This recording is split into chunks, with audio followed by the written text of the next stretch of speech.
With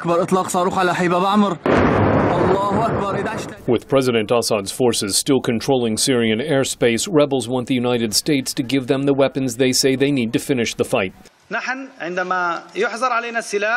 When we are denied weapons, we don't have the capacity to defend our families, and the killings will continue. But arming Assad opponents has its own risks, says U.S. Institute of Peace analyst Steve Heidemann.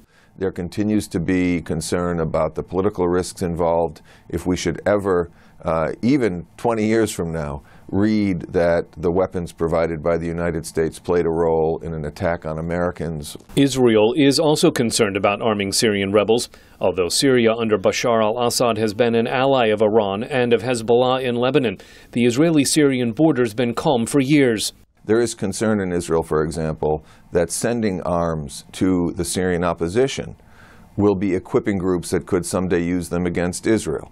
There is concern that if the Iranian-Syrian Hezbollah axis is broken, Iran will feel more endangered, more threatened, and could, in fact, be more inclined to push its nuclear program more quickly toward a nuclear weapons capability.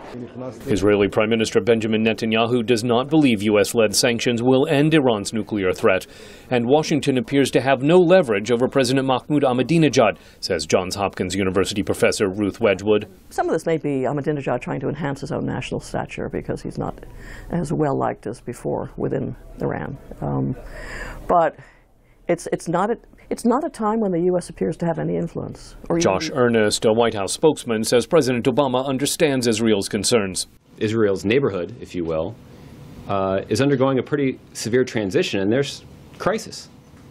And it's important for the people of Israel to understand that the American people stand with them in that time of crisis, and that we're going to be there to protect them and to work with them to ensure their security. As for arming the Syrian rebels, Secretary of State John Kerry says the U.S. will now provide direct assistance to the fighters, but no weapons. Syrian rebels say the war will continue until its allies move to match the weapons President Assad is receiving from Iran and Russia. Scott Stearns, VOA News at the State Department.